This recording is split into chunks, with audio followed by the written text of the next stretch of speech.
Ann, and I'm the player host here at the Pokerdome.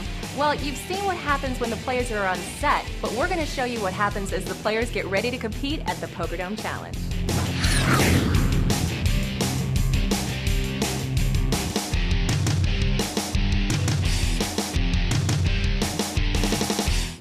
When a player wins the prize package to come to Vegas and be on the show, I escort them. I take them in a limo everywhere and show them a fabulous time. The next thing they do is they come down and do an interview with us. They do the pre-interview with our producers, and that is put into a package which is included in the show.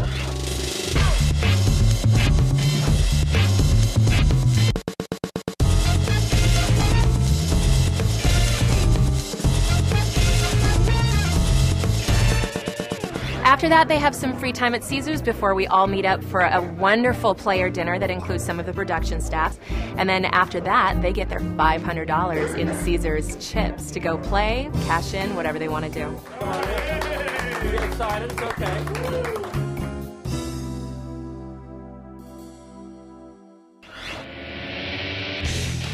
The next day, I pick them up, we bring them over to the set.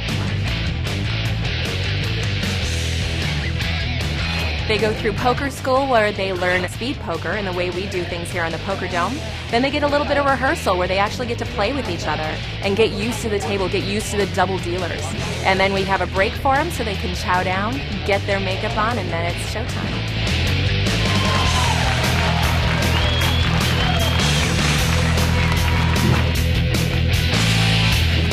Well, the makeup's on, the audience is here, the cameras are rolling. Let's play poker. Welcome back to the MansionPoker.com Pokerdome Challenge here in Las Vegas. 3 players remaining in the competition now. Valtteri Kiviranta continues to be our leader. Take a look at the match reset, Michael. Well, we're seeing about half the hands being played out, but a lot of pre-flop raising right now. 3 players gone in a space of 13 hands. We are playing 3-handed now. Here's where we stand. Kiviranta, 158,000, more than twice that of Christian Gilliland, and Martin Green, having won that last hand, picked up some chips, and he's now at 70,000. So Kiviranta trying to protect what he has here. I'm Barry Tompkins. Michael Gratz alongside. Leanne Tweeden is with us as well. Well, Barry, he has the other 2 players completely covered with just his chips. I'll raise the pot. But the other 2 are making a run for it here. Yeah, and this is a big hand right here for Green. Kiviranta came out boldly as he has been, but this time he might have run into a buzzsaw. Well, Kiviranta has continuously been aggressive, and Green knows that. They're playing 3-handed. Any ace is a big hand, and he's got to garner some chips here. I like the re-raise. And the gap is starting to narrow just a bit here. Next hand will be 5 and 10,000. And they're going to raise the blinds in the next hand. Oh.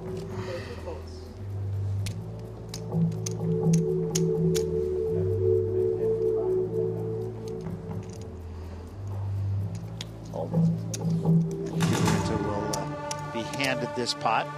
And now the blinds are going to go up to 5 and 10,000. So now it's really serious. Now we got to start pushing our chips around.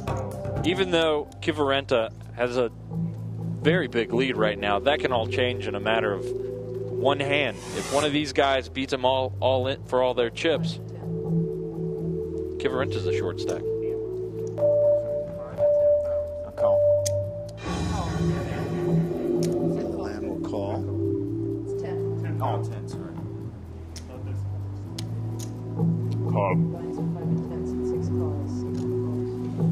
Kiviranta will call with the 10-5.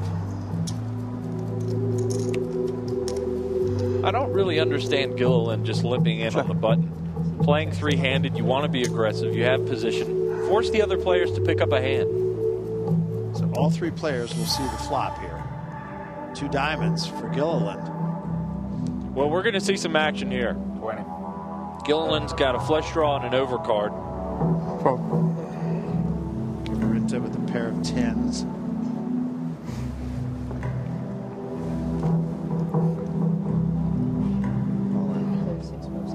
And now Gilliland is going to push all in, and that's going to be good enough. I like the play. You can't know whether or not Kiviranta had top pair there. And this way, now that's a huge card. Even though they'll chop the pot if a 2 or a 7 comes off, but it still gives Gilliland more outs. Oh, and he hits the queen on the river. Wow. Huge turn of events here. Huge turn of events. Wow, that's got to take some pressure off Gilliland. Well, it just kills Kiviranta. Makes Gilliland our new chip leader by a lot. Wow. His wife, of course, in the audience. She's got to be loving that. Smiling from ear to ear. Well, limping worked out for him. I'll say.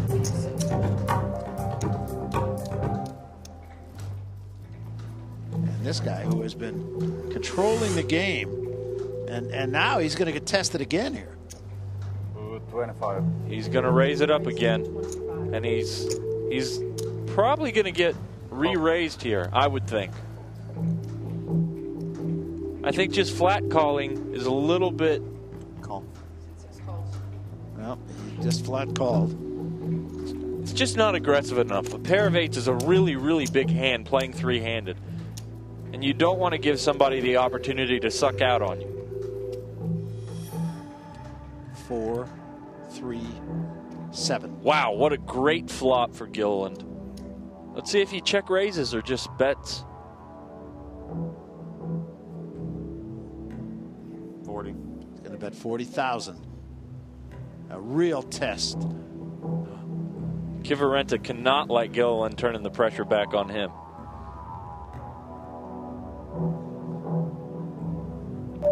And he's going to get out of there. Another big hand for Gilliland. Gilliland going from rags to riches. Boy, in a hurry, and Kiviranta going the other way. Kiviranta has gone from the big stack to the short stack in 2 hands. Well, just like in horse racing, sometimes that looming horse comes from the back. 35. Gilliland once again is in position here. Well, if he doesn't re-raise here, that would be madness. Almost all the queens are dead, and quite a few of the 6s. He's in quite a dominating situation. Says all in. 115,000. But he cannot be, of course. Uh-oh. Okay, I've got a call. Uh-oh. And there he goes. My goodness.